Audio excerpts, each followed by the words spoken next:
Wow. Welcome. Welcome back to the First, the Last, the Nerdom, the show where we dive into the first, the last, and everything in between in the world of nerd culture. And this week we're still deep in the grainy static of found footage month where horror is messy, handheld, and far too real. This time we're rewinding the tape to 2012 horror anthology that turned camcorders into instruments of terror. VHS, a chaotic collection of short films from some of the most twisted minds in modern horror. VHS takes the found footage genre and cranks it to 11, blending supernatural nightmares, home invasion dread, and pure analog chaos. We'll be talking about how VHS raised the stakes for found footage storytelling, how its raw energy and experimental format made it a cult favorite, and whether the hoard hidden on these tapes still has the power to shock today. So pop in that tape, don't adjust the tracking, and whatever you do, don't look away from the screen because this week on the First Last Nerdum, we're pressing play on VHS. Yes, Hey, we. Mike. Hey, Tom. How you doing? Hopefully, Good. hear me loud and clear. Yeah. This one was really good. I was really impressed with this. But before we get into the main event, we got some bills to pay, so to speak. You can always find us at https https colon / www.firstlastnerdom.com. That's where you can find us, and a rolling carousel of our last 10 plays on YouTube. Speaking of YouTube, that is also home base. You can always find us there. We want to say thank you to the 433 subscribers who decided to say yes, and you can too. If you, we would appreciate if you hit the bell and subscribed and liked or commented. Really had any interaction with me or Tom. And with that, I'll hand it back to Tom. Yes, I have the Reddit where I promote our stuff under First Last Nerdum. Although we haven't had a whole lot of success lately, even to be banned our last comment. So about our found footage that we did last week on the South Korean horror movie, the Hanam Asylum. So maybe it's a one-off. I don't know, but we used to get love from Tubi, but maybe not now. But yeah, the last few, like the DC one, got banned from DC Comics. But yeah, I try it. I try to promote us where we can on Reddit. I'm also, if you want to find out on a consistent basis what's new and exciting on our channel, you can check out me on X under First Last Nerdom, where I make a post on our latest stuff. Also, the physical media guy, so I'll post some cool stuff that I get and different things in nerd culture. And Mike's also on X. Yes, I am. If the damn mouse would work. Yeah, I. That's correct. I am. You can find me on X, ApeIt underscore ApeIt.Ink underscore Ink. Same as Tom. Sometimes we have a conversation back and forth. Although you do need to subscribe because I did lock it down a little bit because I was getting way too many bots, and I'm doing an experiment to see if that works. And so far. Uh, it's what you get. So you can also find me on ApeIt.Ink, long form content. We cover AI, tech, politics, all that stuff, longer form stuff. I really need to get in there and write something. But yeah, so this week we are on a good trip with with the what do they call this? Five stories essentially rolled into one, rolling on into anthology. Yep. Yeah, very loose narrative theme that kind of plays out, which I gotta say, like, that is a perfect vehicle for this. Before we get going too far, this one Mm-hmm. this one took me by surprise. I really enjoyed watching this this week. Yeah. I couple reasons. I can't wait to get into like what our favorites are, what not, what hit, what didn't, like all that, because it begs for it, and I'm sure you'll regale us with some of the history. I have no doubt, and then also some of the other things because I didn't know this, but apparently this whole thing is like a universe now, like, which is Mhm. awesome. That is awesome. Mhm. So, creative powerhouse is what this is essentially. Whether you like it or not, it doesn't really matter. We're just talking about the merits Mhm. before we get into the meat and potatoes of it. Like this has got some pretty good names, and the fact that it was made when it was, I'm completely blind and deaf and dumb because that I missed this. Mhm. But of course, I wasn't into horror back then, so of course I would have missed it. But I bet you didn't miss it, Tom. Did you? Actually, I did. It was one of those that yeah, I guess it came out in 2012, and Yeah, I was during that time. It was sort of like a black hole for me as far as entertainment, because there's a bunch of stuff of personal stuff going on at that sure, sure, time yeah, yeah, that I kind of noped out on. So yeah, that 2011, 2012, a lot of stuff kind of passed me by. But yeah, it yeah, was yeah. always in my periphery. I knew that it existed, Right. that was out there. And then you know, it's one of those things where Your Honor, I rest my case.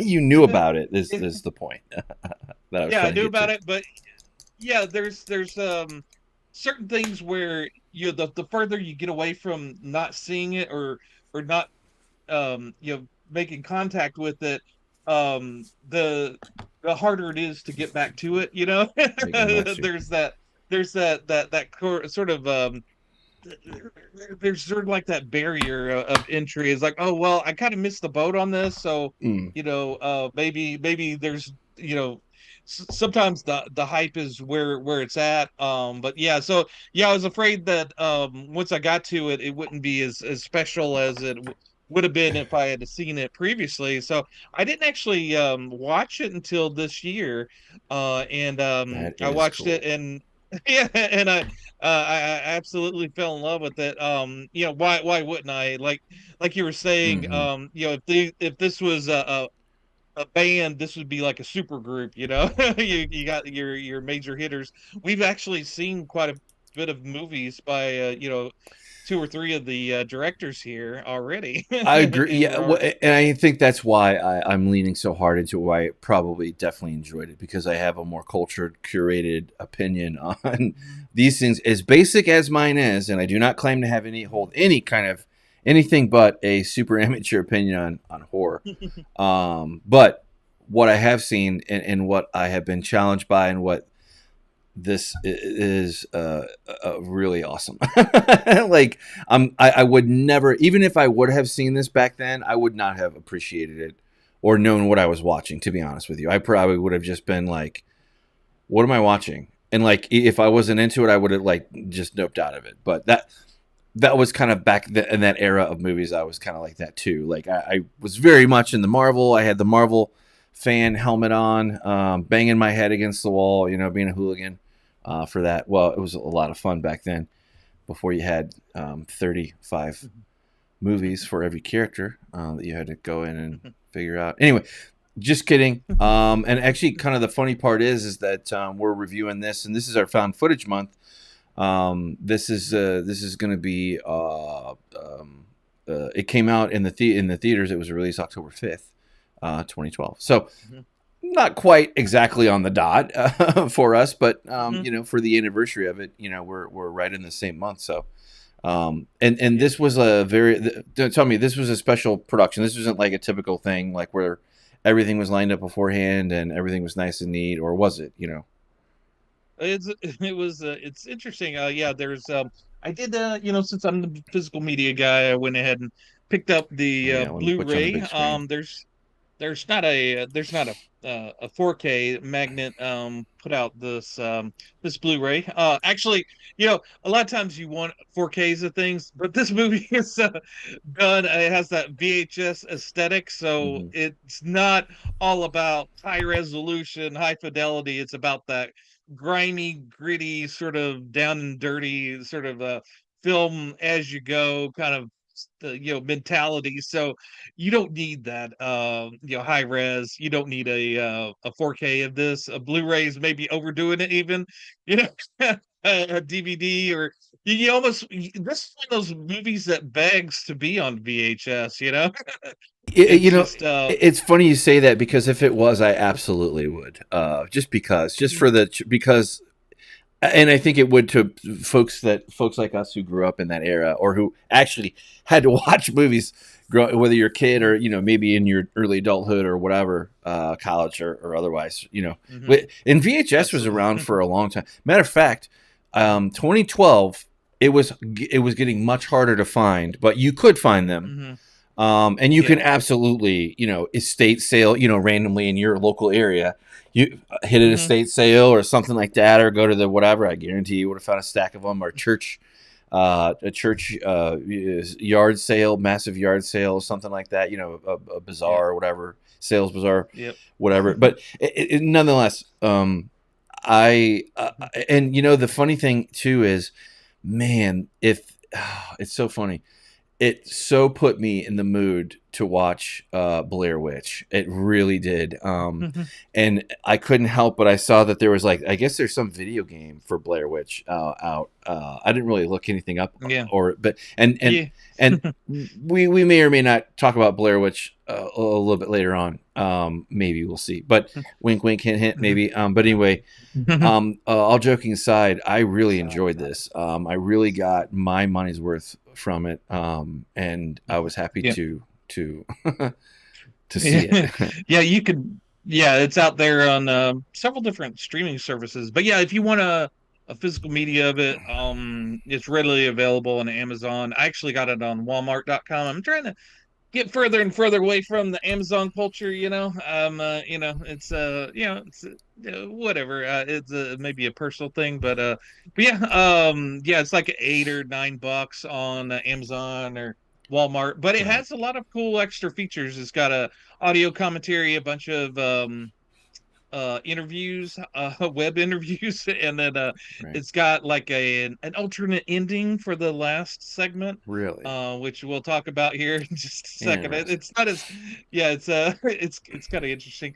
But yeah, but yeah, so it's kind of cool. Yeah, the interview with a couple of the producers. One of the producers said that they originally kind of saw it as a anthology TV series where they each episode would be a found footage episode, and then it got steered more towards a movie.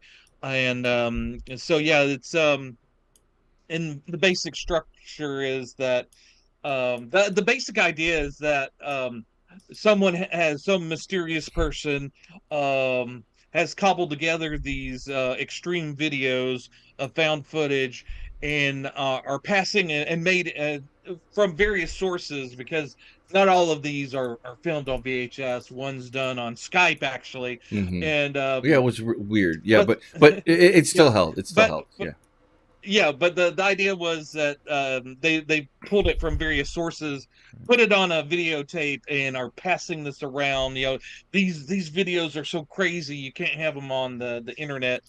So you have to get it on the analog system, and you're passing it around. So this is sort of like you found this VHS and you've popped it in, and it's this compilation that someone's Now, made I of all of these. I think we are mostly fine because we mostly cater to and have um, adult subscribers, because we don't do the thing. Oh, is my video? Is Yeah, you're kind of frozen yeah, there. my video went out. Yep. Okay. Yep. That's nice. Yep. Uh, so Great. Great. yeah. Great on me. Okay. Let me. But yeah, if you're I'll let yeah. Tom talk, and then I'm gonna. Oh, hopefully, maybe it'll come back here. But anyway, what I was saying before was um. Oh gosh, sorry. Go ahead, Tom. Sorry. Go pick up where we were, and continue on, please. Yeah, no problem. Yeah, so this is an anthology of found footage. Basically, they went to various creators, writer, directors, and said, "Hey, make us found footage." And they said that basically everybody, at the time, especially, it was found footage was the big gimmick. Everybody was trying to do found footage, so a lot of directors were kind of steering away from it. so they don't get that stigma of, oh well, I'm just doing a found footage just because, and then but with this anthology, with them doing like just a little short film, that kind of took the pressure, that stigma of doing found footage off of it, and they could just kind of play with it, and it was all kind of experimental. They were like, basically, hey, do this found footage. If it works, we'll put it in the movie. If it doesn't work, hey, it doesn't have to go in. So a lot of the filmmakers were really free to do whatever they wanted, and the one of the directors group, that did the last one, Radio Silence did that one, and they basically said, they were told, hey, we want a kind of an action kind of horror, maybe a little comedy, but the only restriction was no CGI blood. All If you have blood, it has to be physical Mm. blood as opposed to CGI. And but yeah, that sort of sounded, There we go. I think they kind of steered them. There's like a one that's sort of like a play on a slasher movie, and they ask them, hey, could you do kind of a slasher movie kind of thing. So yeah, they were pretty much free to do whatever they wanted, and that freedom was really there. And it's all kind of, all anthologies, most anthologies are kind of paired with, say, like with the Tales from the Crypt. You got the Crypt Keeper that kind of talks and kind of introduces each of the episodes. So each anthology kind of has like a connective tissue that kind of connects all of the stories, no matter how extraneous it is. And this one is no different. It starts with these group of hoodlums with a videotape, Perverts. uh, yeah, perverts, ne'er do wells. What what what They're what would be beyond pervert though? I mean, well, I guess they're definitely in pervert territory. But anyway, go on. Yeah. uh, perverted thugs. Yeah, yeah, I would yeah. say thugs. They're thugs. They're nothing's Assholes. They're above or below of what they might do. yeah. That sense of, found footage, if it's done right, there's like that sense of danger to it, like, oh, there's that immediate sense of, oh, maybe I shouldn't be watching this. This is something personal that someone did, even though it's actually a movie. There's that kind of, that little excited anticipation when you start seeing it, and it's a videotape. It's kind of, watching a videotape of someone that's made it, that it gives you the impression that it wasn't supposed to be shown, Right. that you're kind of peering into something that's, kind of dangerous, and the whole thing. And with it starting with kind of that chaotic, almost like Jackass, sort of Jackass to the extreme, sort of thing at the beginning, where they're kind of just busting stuff up. They're assaulting a young woman, Right. and there's like revenge porn. They're hitting all the greatest hits of terroristic things that Dirt you could do bags. in Fucking society. dirt Yeah, bag. dirtbag. Yeah, yeah. Fucking dirt bag, low life asshole, creep, pervert. And they even talk about doing worse for Yeah. that, so they don't spare anything. So you really are made to kind of like not like these guys or be primed for that. And I was going to say before, so before my camera went bonkers, we don't censor anything on here really. There's nothing really to censor.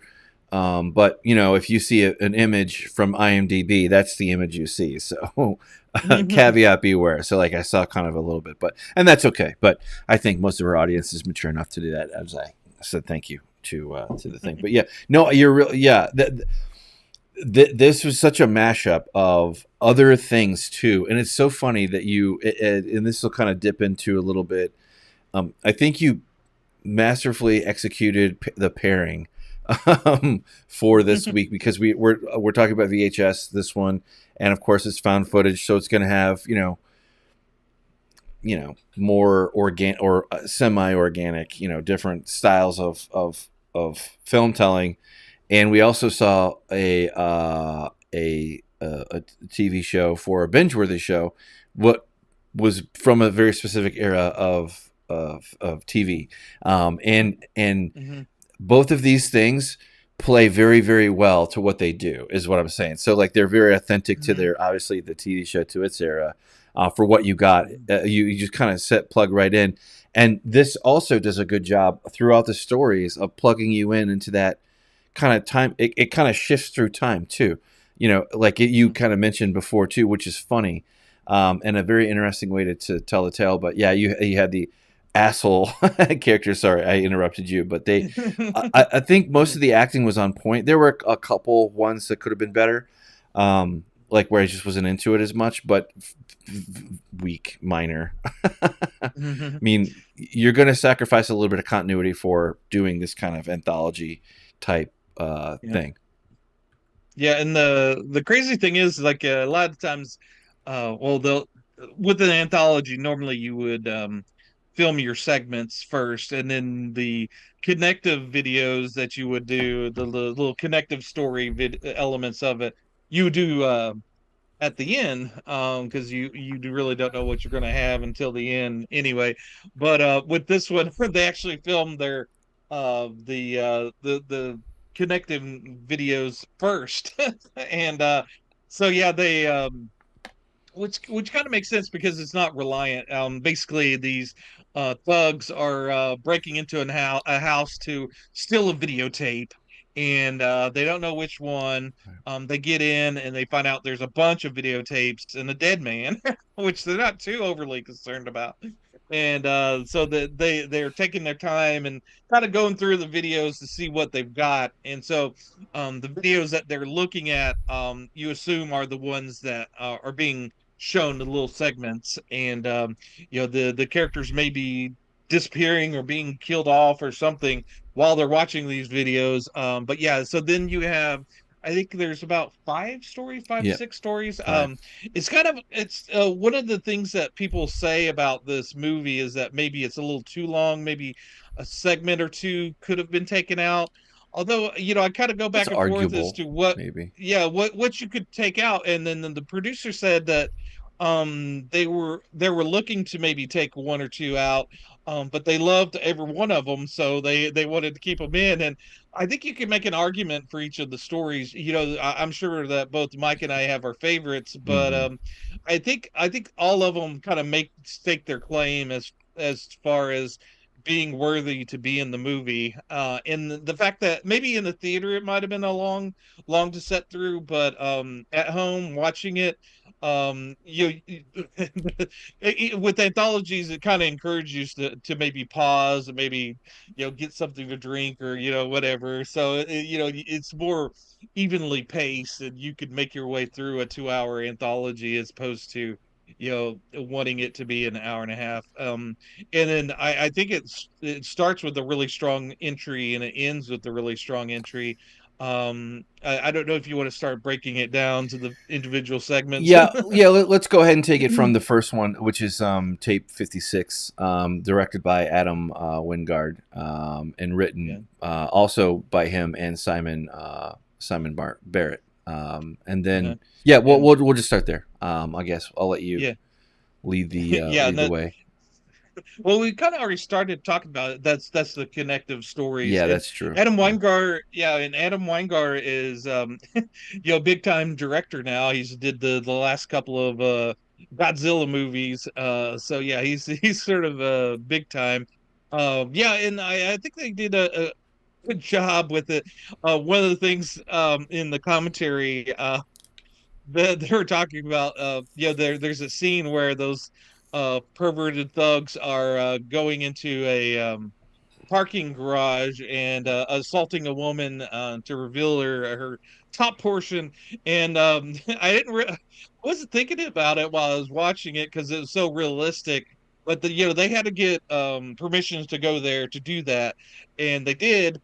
And but they had to call the cops because they said, someone's they're filming it with video cameras. Right. It looks like an assault. Well, What they're doing. it And so well, it plays so well watching it today because we have like we have this wave of these TikTok prank people, and we've always had that kind of push the boundary a little bit further. So and the way that they kind of show that to you, which very much reminded me of like Blair Witch, but here's the hooligan version of it, you know. And oh, by the way, like there's this sexual assault that you see. Yeah, I mean, you're made to not like these guys. Absolutely. And, But yeah, and while they're it's awkward. It makes you, you know, like it's the whole thing, yeah, just the way that it yeah, it is. makes you It's skeevy. Yeah, yeah, yeah, yeah, and so yeah, they had to call the police to let them know that, hey, we're going to be filming this. It's going to look like an assault, but it's not. Just to be good, so you may get some calls from concerned citizens, and they did. The police called them, while they're filming it, say, hey, we're getting reports. Is that you guys? right. They go, That's so yeah, funny. yeah, that's us. That's Which is crazy. Yeah, interesting. Yeah, one of the guys said, the that's an interesting idea for a movie, faking a real assault with it being pretending it's like a movie or something. right, right, right. But yeah, so yeah, that's um and also the when they break into the house, that whole section was filmed in Missouri. The whole all of these different sections are kind of filmed in different places, which is there's you know there's Ty West is one. There's only four people filming in Arizona, but yeah, the next story is, I think, the Amateur Night, which David Bruckner directed.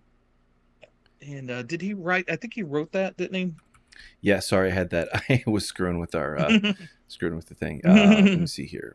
56. No, no. Yeah. David Bruckner, and also co-written or written as well by Nicholas Tukowski. Um, Yep. yeah, and then that was actually, you know, I really enjoyed Amateur Night. I really hated it at some parts, kind of like I didn't like some parts of the first one, but not in a like, oh my god, I got to turn this off and because I'm just so disgusted, just because of the material, the content, which you're supposed to. It was but the thing with that one though is that like it forces you. It kind of plays peekaboo with you. I don't know how to put it, but like you can't look away. Like you want to look, you know what I Right. mean? Like and it plays with that. I like how it really Mhm. did. This is probably up there for me. Obviously, you can probably tell, but Yeah, yeah. not gonna say it was at the top of the hill for sure, but it's up there for me. But what were your thoughts on this one? Um, Yeah, yeah, and David Bruckner, we've covered a couple of his other movies. We yeah, covered The Ritual and his remake of Hellraiser. Or was it a remake? It was a further continuance. yeah, yeah, yeah, sort of a reboot. But yeah, so yeah, Amateur Night, it kind of plays in that dude bro thing of the 2000s. It's taking that dude bro movie, comedy movie, and taking it to the dark conclusion of it. Right. But yeah, it's sort of we've seen these people before. The interesting thing about found footage is that the acting is almost not acting. It's like these people, you've run into these people maybe at a club or somewhere. You've seen these guys, Right. and so there's that sense of realism, and then yeah, it kind of I like how they dealt with the idea. A lot of times the criticism about found footage is how is I talked about this last week. How is it that they're being able to film this? A normal person would throw down the camera and run screaming, or whatever. And on this one, they have the interesting idea of the one of the dude bros wearing glasses with a camera on it, so he can look away, but for the most part he's going to be focused on the action. And Right. it's very clever how they use that to the benefit of the little things that he glances at, out of the corner of his Yep. eye. You see things that feeds the story. And this also kind of plays in with watching a second or third time, because there's the female creature in it. You see her early on, and his glances around the club, kind of stalking him before she introduces herself. So so there's that interesting aspect of it. And I like how they also play, a lot of times with found footage, they do it on the cheap, so there's not a lot of like wow, they get away with just a creepy sound or two or a quick thing running through the screen, where that plays for the, but this movie kind of plays into that you're not going to see anything like, oh wow, oh my God, I what's going on. well, And this movie or this segment does pay off. oh, absolutely, and that's what I love about it. It keeps baiting you, and Mhm, even to the part to like where okay, so it's like I think they're Shane, Patrick, and Clint. And Clint is kind of like the nerdy. You can kind of tell he's like the maybe more gullible one, maybe a little bit more insecure, trying to fit in with the bros. Maybe I don't know something there to like maybe and maybe I'm reading into it too much, but and that's the beautiful part. Again, this is what good horror does, which I love. Which is like one, you don't know how you think or feel about it. You're just kind of watching it, and then when you go mhm, back and analyze, not quite in such shocking volume as others, but it still has good break. Rubber neck. Like kind of like looking at it. mhm. And Yeah. and like you were saying, I want to piggyback on that real quick because when or Shane and Patrick are forcing or they're kind of we're crossing over into okay, well, he's not going to do that skeezy thing when this one thing happens, and then when transitions over to Lily to looking like Clint and her had kind of paired off, I guess, is kind of Mhm, the impression that we're given.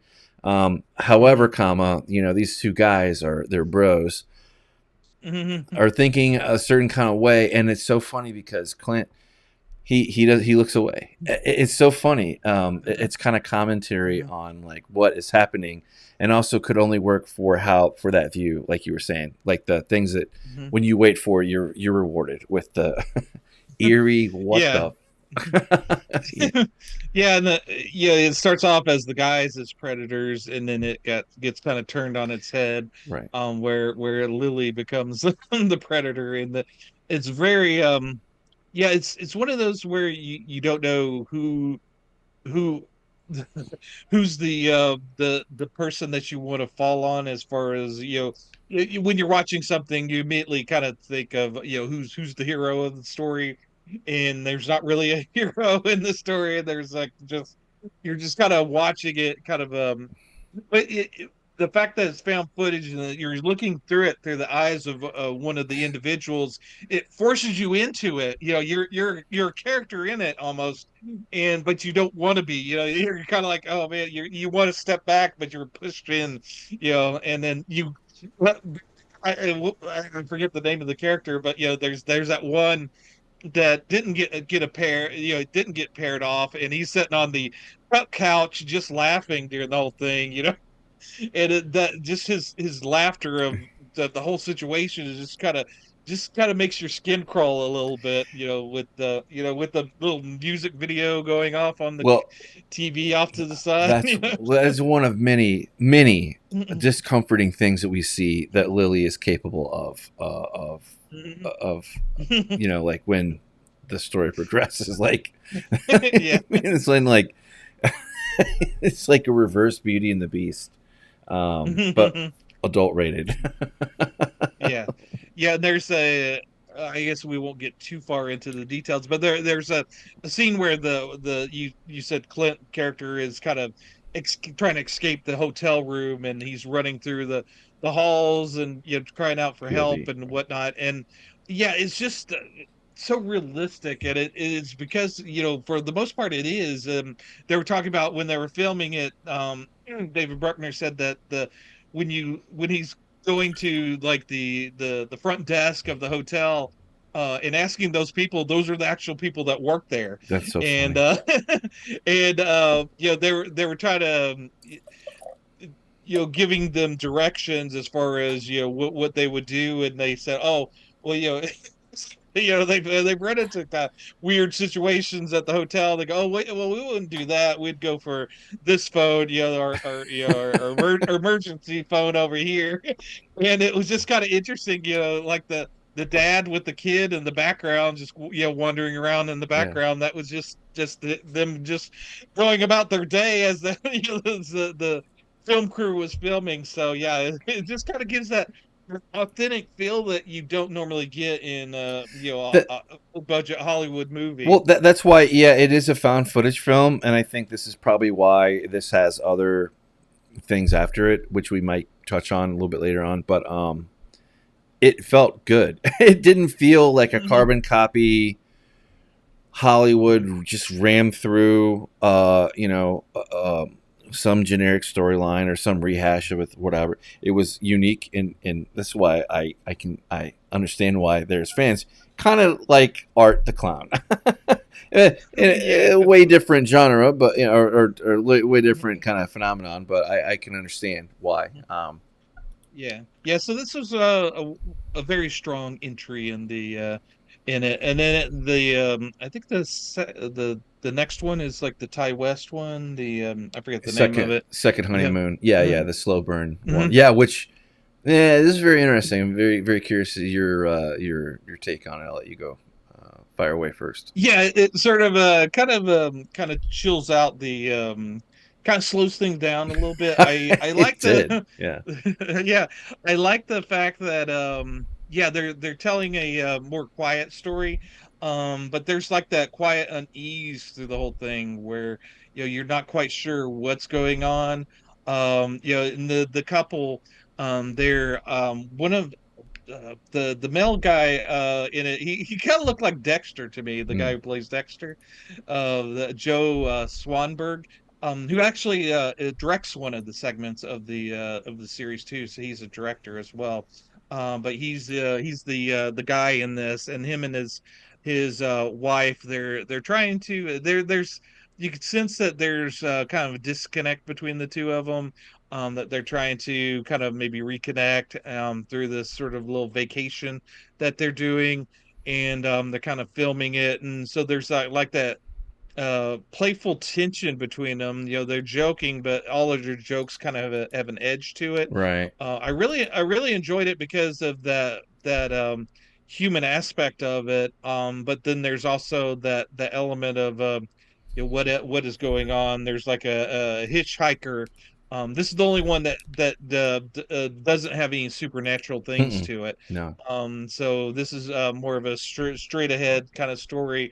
Um, that's extremely creepy. You could almost see this playing out in reality. This is could be like a real story. Well, it's how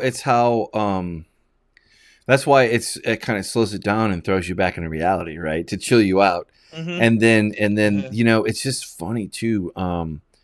Oh, God, there's just such baked in tension between these two, and hmm. it's you kind of get a little hint of that, but it's confirmed because like when they check in the hotel, again, these are the small minor details that won't give anything away, but like she criticizes how he booked it or something like that, or I mean, it's kind of intimated that oh well, he could only get instead of getting a single bed, he got a double or whatever, and then Hmm. it's not directly kind of there, but there's a tone and there's kind of a distance anyway. Hmm. And then it's like, okay, Hmm. well they're married, but then they sleep in that's kind of like, Hmm. which Yeah. which is also very disturbing and creepy for anyway, I'll leave it there because if I say any more, it might run the thing because there's like once you pop the cork, you pop the cork, but I'm trying not to do that. So, but Yeah. it's very good, And very good. there's yeah, and there's a point where they get their fortune told by a little Oh, mechanical that's right. fortune teller. Yeah, yeah, yeah. And it does kind of tell you what's going to happen in that story. Right. So that's very interesting. But yeah, there's you could tell that there was a lot of ad lib on that, and that's one of the interesting things about the found footage is how to make there's a different set of acting skills you have to do for found footage. That you have to kind of almost do it sort of kind of improv, because you want that spontaneous kind of natural flow to things, And I think this, for the most part, this movie pulls that off. And then I think in this segment, the second honeymoon does that quite well. And Yeah. from what I understand, that there was a lot of improv, like that the the husband makes a comment about, and I pull off boots, and I think that was him actually, just kind of playing around with what was there.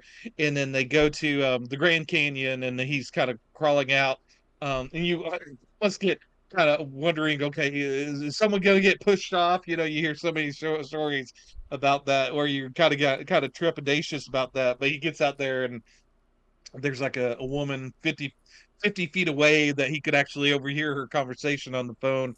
And that actually happened when he went out there. He found a woman, and so he was actually, genuinely reacting to that when on the film. So there's those moments. And Ty West said it was just the four of them making the movie, Hmm. that segment. So it's almost like a little vacation, filming a movie while you're on vacation. And this movie almost kind of shows you how easy it is, as long as you have a good idea and can tell a good story, that you could pretty much do a movie however you want, on the go. This is sort of a DIY kind of showing of how you can make a movie, if you have the talent for it. You do have to have the talent to make it work. And it also reminded me of a lot of ARGs on YouTube. There's a lot of interesting or creative people on YouTube that are creating these sort of found footage, sort of ARG type things, and do it in like little segments on their YouTube channel, where you don't know, they play like it's real, but it's not. It's sort of like this movie. It's sort of like, kind of playing around with found footage. And I think there's a lot of creative people out there that are doing some very interesting things. Oh, absolutely. Well, this is just a segment that will only grow, hopefully with talent. Of course, we'll have the drift and whatnot. Yeah, But yeah, yeah. I enjoyed the Ty West version, and Mhm, he's true to that using technology in new ways. So is Joe Swanson as mhm. well. Yep. He Yeah, is and then an art, yeah, which yeah. he went to SIEU, Southwest Yeah, in Illinois. So that's nice. Yeah, and just right there. yeah, and he's not known for horror, and this is his first foray into it. He said that he really enjoyed it. But yeah, I think our next segment is Tuesday the 17th, our slasher entry in this. Yep, the glitch. Yeah. Yeah, the Glenn McQuaid's did this one, didn't he? Yeah, yeah, Uh, Glenn McQuaid. And yeah, I enjoyed it, but it wasn't one of the stronger stories for me. I'm not gonna hide. I thought this was probably one of the weaker ones of it. Hmm. Just saying. Hmm. I didn't enjoy. Yeah, I'm not saying that it was bad. It wasn't bad. It was just I don't know, kind of coming off. I don't know. Maybe it would be hard to follow like two really good ones back to back. yeah, I really, think really. You got I David think that's what Bruckner it and Ty is. West. You got some powerhouses there. Yeah, It's kind of hard. Yeah. I don't. It's not that I think it sucks. It just doesn't hold. It didn't hold my attention like the other two. I mean, it was still mildly interesting, but not quite as. I wasn't as kind of. Yeah, it I, was. I I wouldn't say the brakes got hit on me at this point, but Mhm. they wasn't as smooth as that. But it still had its ups and downs. And yeah. Anyway, I'll let you talk Yeah. about Wendy, Joe, Spider, and Samantha, Spider, yeah. who are going off to I the think Spider woods. I think Spider is that goofy 2000s guy in those 2000 movies, that goofy nerd, that he Oh kind of yeah, I yeah, wonder yeah. why. Okay, that would be why he looked kind of familiar. Mhm. Good God, Yeah, what he was just kind of holds this segment together. And then kind of the jock guy in the story is actually kind of funny as well. So I think the pairing of those two, I think the female actors were kind of on the weaker side on this story. But I think Spider and the other guy, what was his name, Joey. They kind of hold it together on this one. And But yeah, I enjoyed it, but like I said, is one of the weaker ones.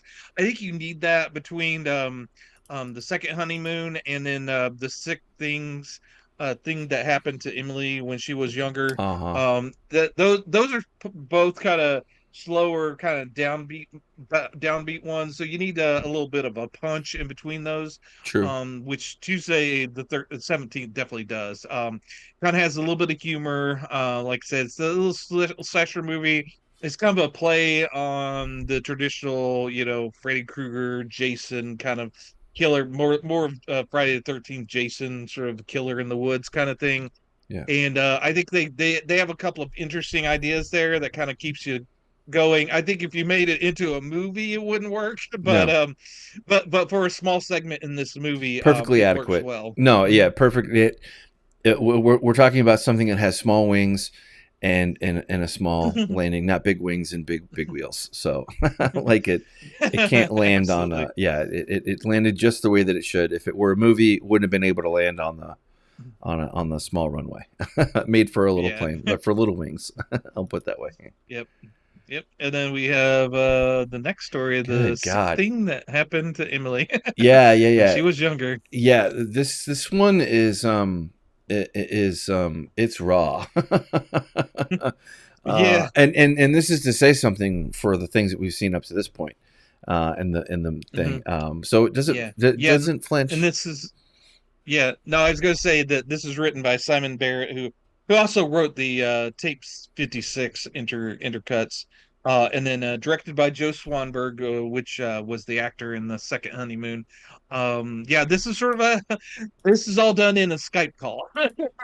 all within a Skype call, and it's kind of interesting how they made it. Joe Swanberg was thinking of all the ways that they could film it, rigging different cameras and this and that, and kept getting, because if they filmed it with cameras in different locations, could they get the reactions of them talking back and forth and this and that, and then they realized, okay, well, what if we just do it as a Skype call and do a video capture on for the screens, and that's and they found out that they could do it in high res Hmm. screen capture. So that's what they did. It's basically a Skype call, which is That's kind of awesome. interesting that with the death of Skype, that this is sort of like, Stand in. lost sort, yeah.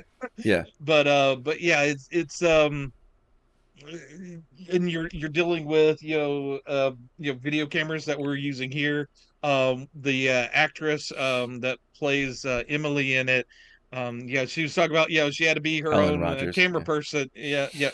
Had to be her own camera person with their camera and whatnot. And Yeah, this one was interesting. On rewatch, I'd forgot about this story. It kind of surprised me. It's like, oh yeah, this story is in here too. And yeah, it's got a it kind of sneaks up on you. It There's got a punch to it. it's got a Black Mirror Hmm.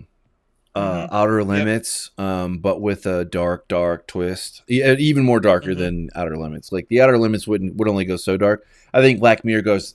I think it's like it feels like it could have been out of Black Mirror. And Hmm. just the way they did it was, and how they also kind of like where the camera would stop working and didn't, just like how actually it's kind of funny just how our stuff just did when we're live here doing our show, Hmm. like that stuff like happening and where they drop Glitch those. out. Yeah. Yeah, just the glitches Yeah. and like just the normal things that you would have on maybe on a video call, like, yeah, and you would even be more willing to forgive it because of the time, that you, of course, if you Hmm. see it today, you're going to be thinking of today's things, but you're big, oh, well, yeah, this must be older. So, yeah, okay, maybe there's a really crappy connection, which we still have to this day.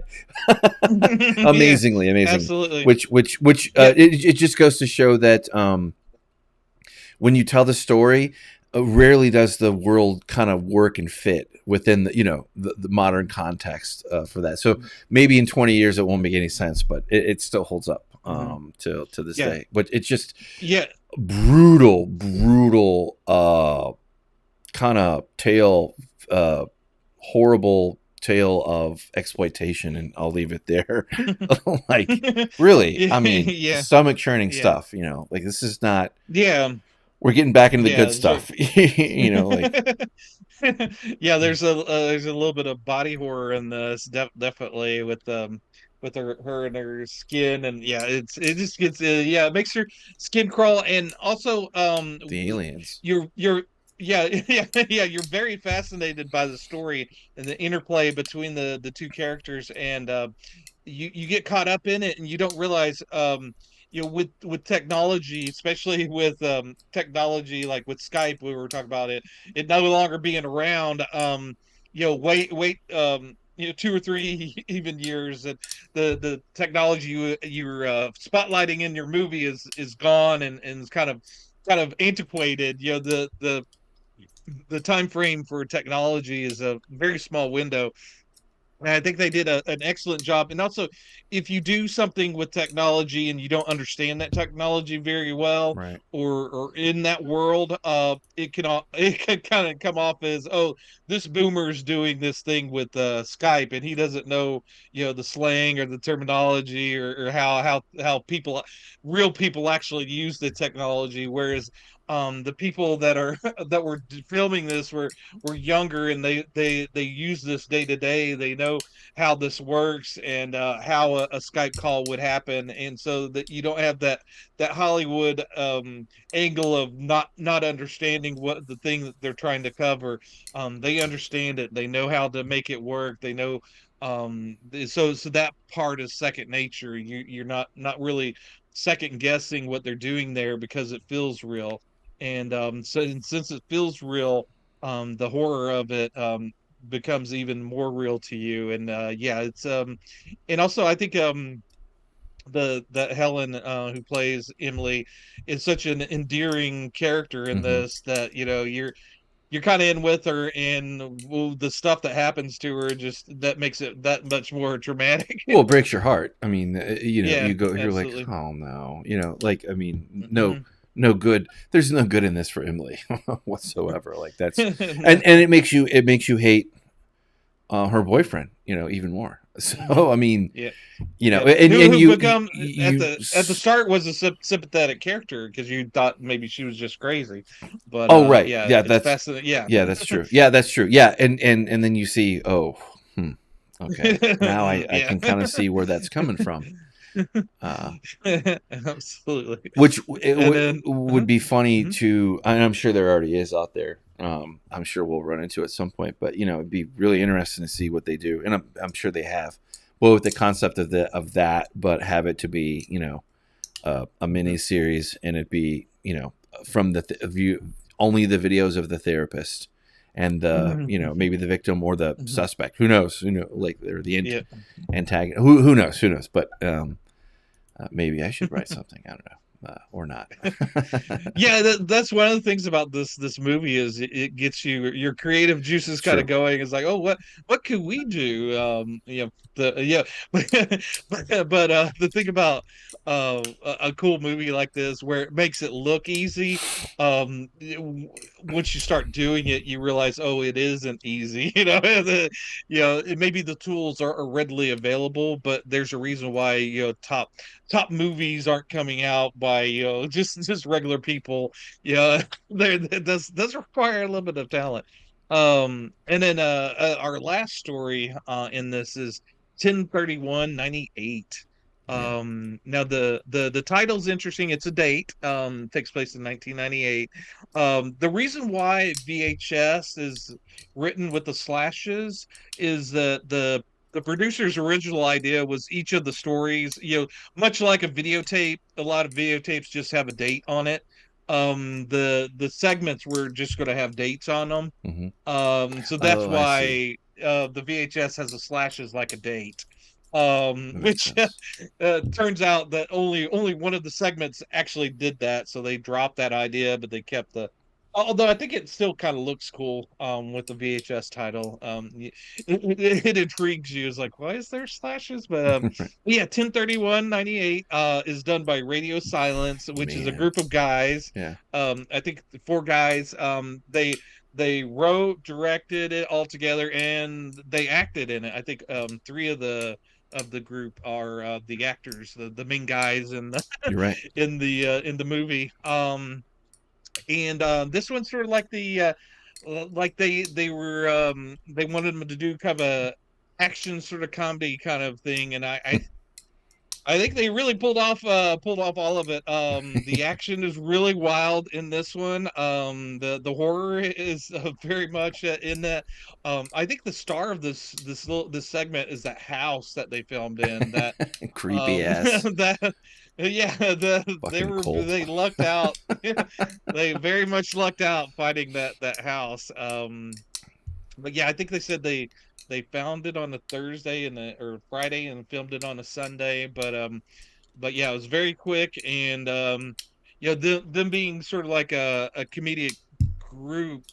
I think the banter between the guys, and these guys don't come off as the creepy thugs as the first couple of No. stories do. These guys, they're going to a Halloween party. They're all amped up to go. It's 1998, and they get lost, and then they don't realize it, and they end up at the wrong house. Mm. And they don't realize it. They enter the house, and yeah, craziness ensues. Instead of going to like a haunted house, they go to a haunted house. Yeah. Yeah. And I was going to say too, one of the things I wanted to touch on that this, not just this one does very well, but particularly this one, is the technical effects, the practical effects side, the camera work, Mhm. the way, like you were saying, the house becomes the character in its own right. It's all top notch. It's all found footage done right. Like Yeah. it's you were saying like they surprisingly that they're joking. You go with it Mhm. until Yeah. Yeah, until you're things aren't having so fun with these guys. Yeah. funny anymore. Yeah, Like, maybe not. absolutely.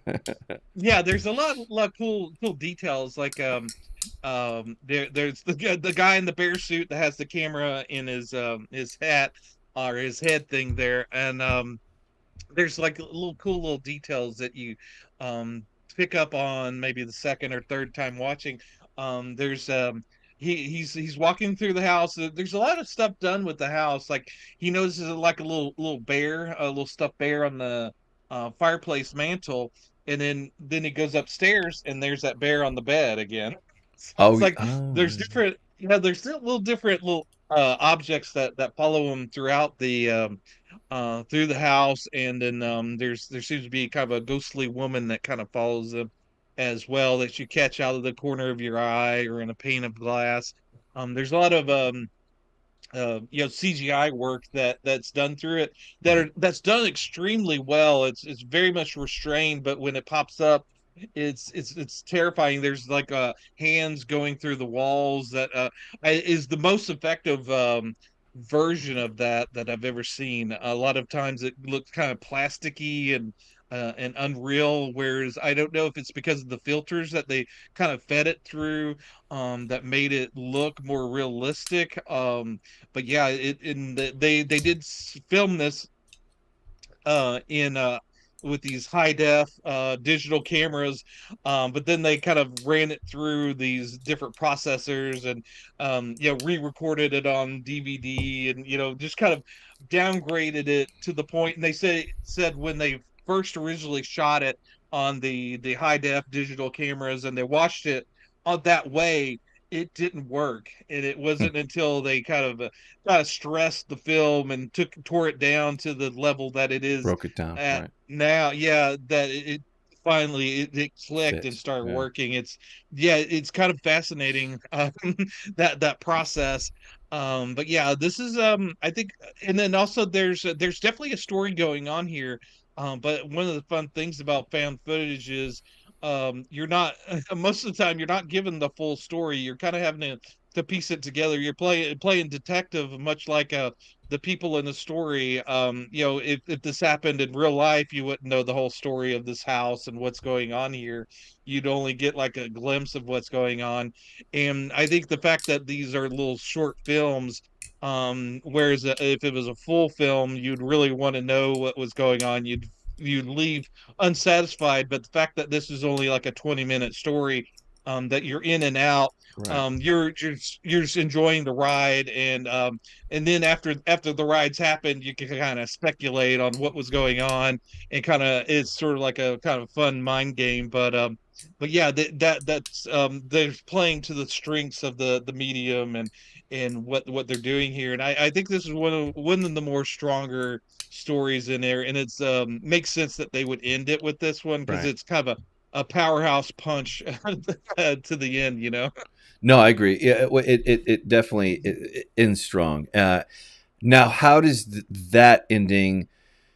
Because I saw it online, but you said that there was an alternative ending. Now, what was the Mhm. difference there? And then what was your opinion on that, on the alternative ending? Because I'll have to rely on you for. I mean, you don't have to summarize it or anything, Yeah. but you could just skip to the how what Oh you yeah. think part if you want, or Oh yeah, color yeah. in as It's much detail as you wish. But yeah, slight spoilers. Now at the end of this segment, and also one of the cool things about this is when they were kind of cobbling together the movie and the order of the stories, they actually was going to end it with the tape 56. The last segment of that mhm. was going to be the ending, but that kind of ends kind of on a downer mood, whereas this one kind of ends on a more of a punch, Right. sort of a kind of gets you Just excited. So they wanted people to end the movie with a big ending, and then they found that really cool song by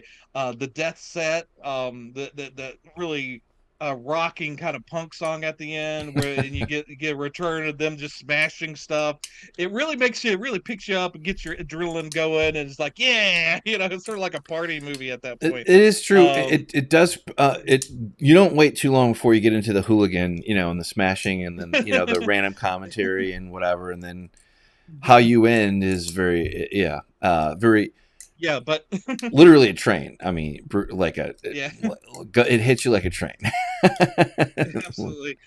Yeah, and so the ending of 10/31/98, it ends, spoilers, it ends with them being hit by a train, right? Right. A train coming, and that ghostly woman seems to have trapped them. Whereas in the alternate ending, the train's coming, and one of them's able to get a door open, and they all escape, and they're kind of Mm. laughing and enjoying themselves after they go.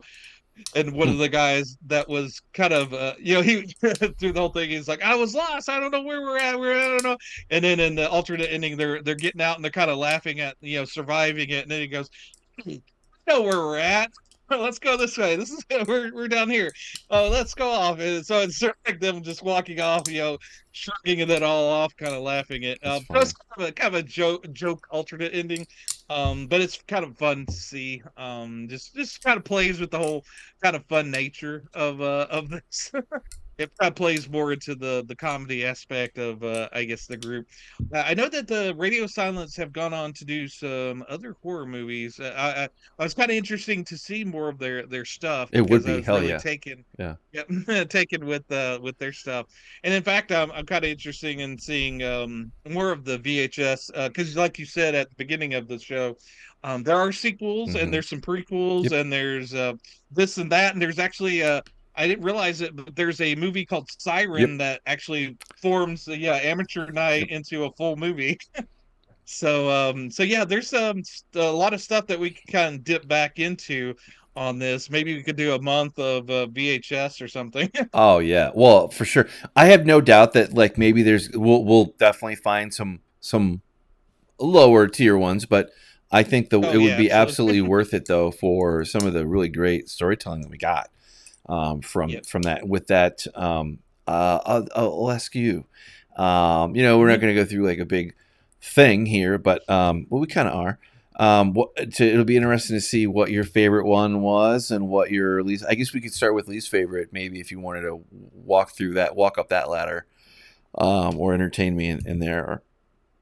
Least favorite. You know, I even though All of them are strong. I enjoyed all of them.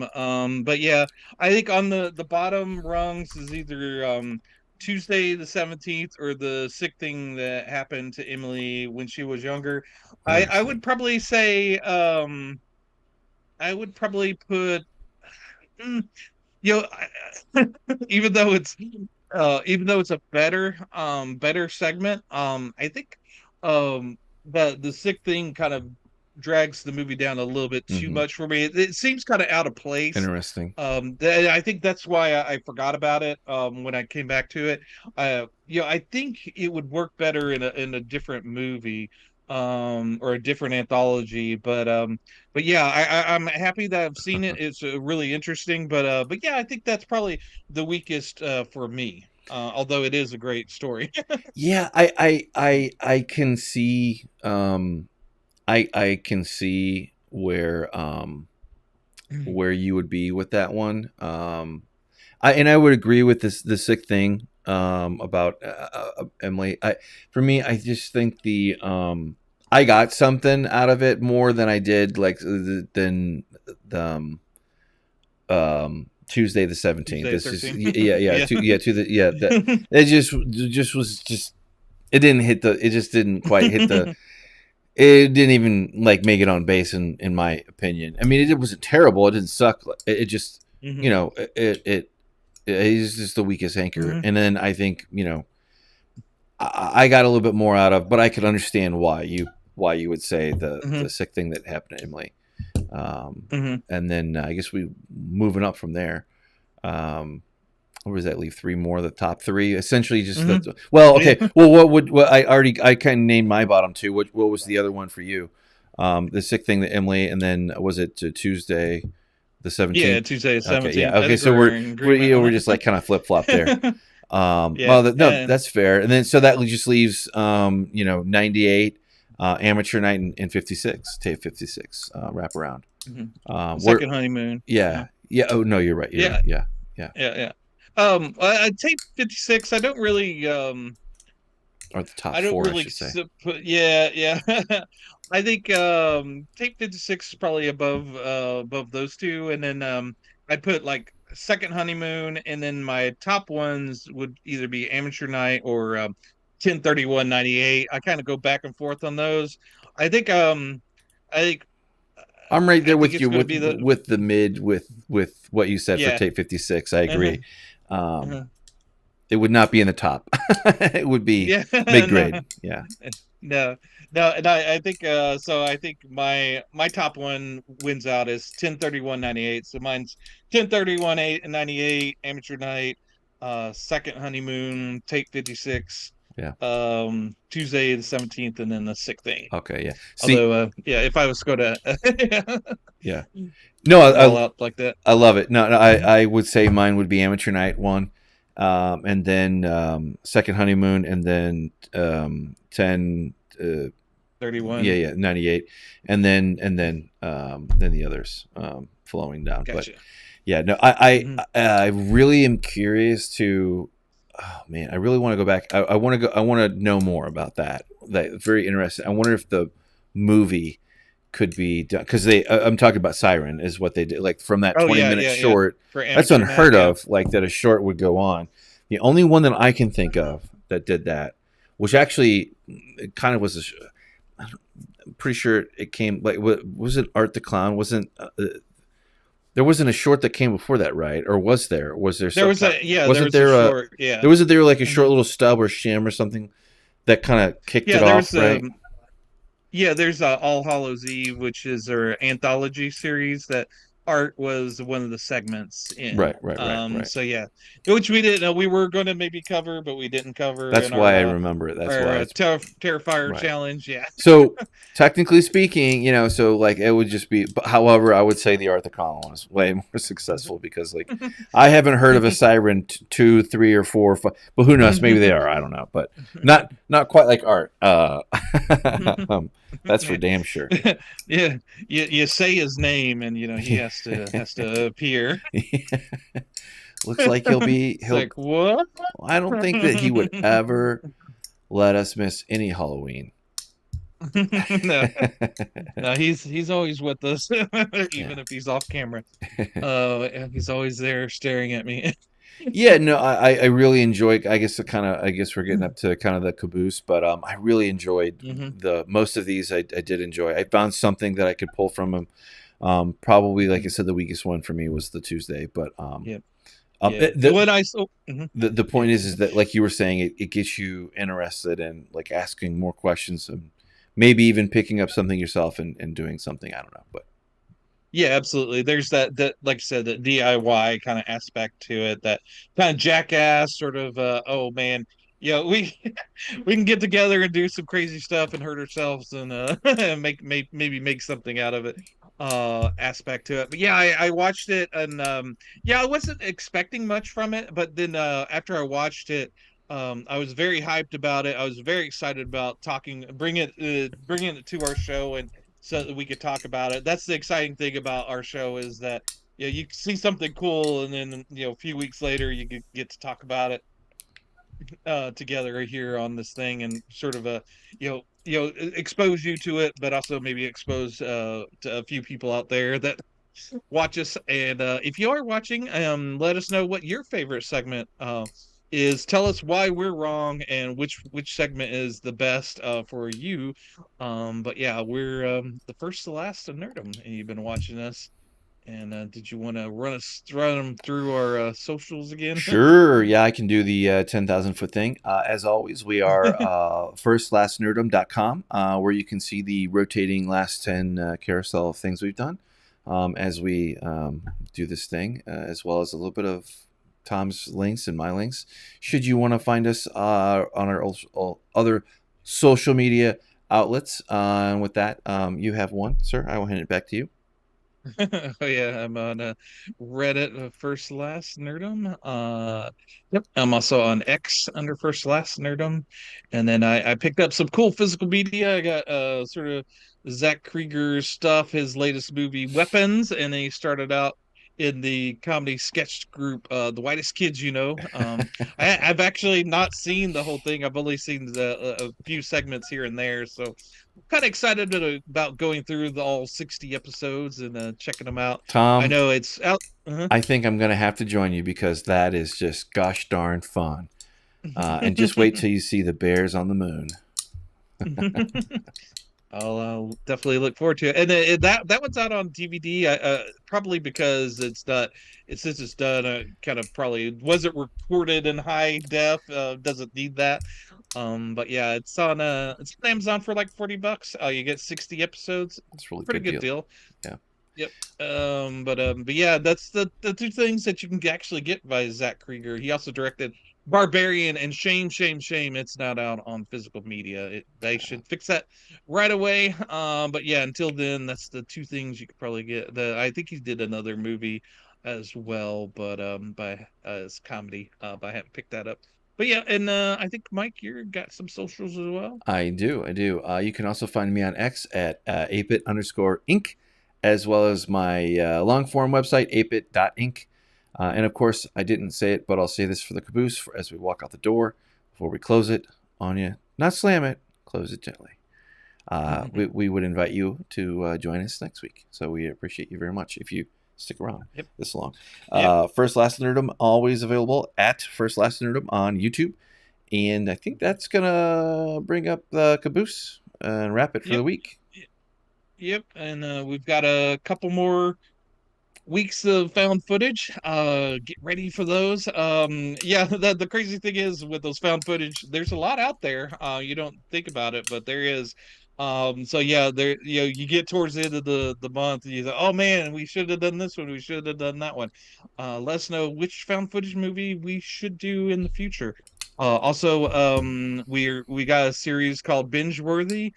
We did one on slow horses, and this week, a few days from now, we're going to be doing one for Erie, Indiana. So look forward to that one. Absolutely. I've been ML. And I'm Tom. See ya. Ugh.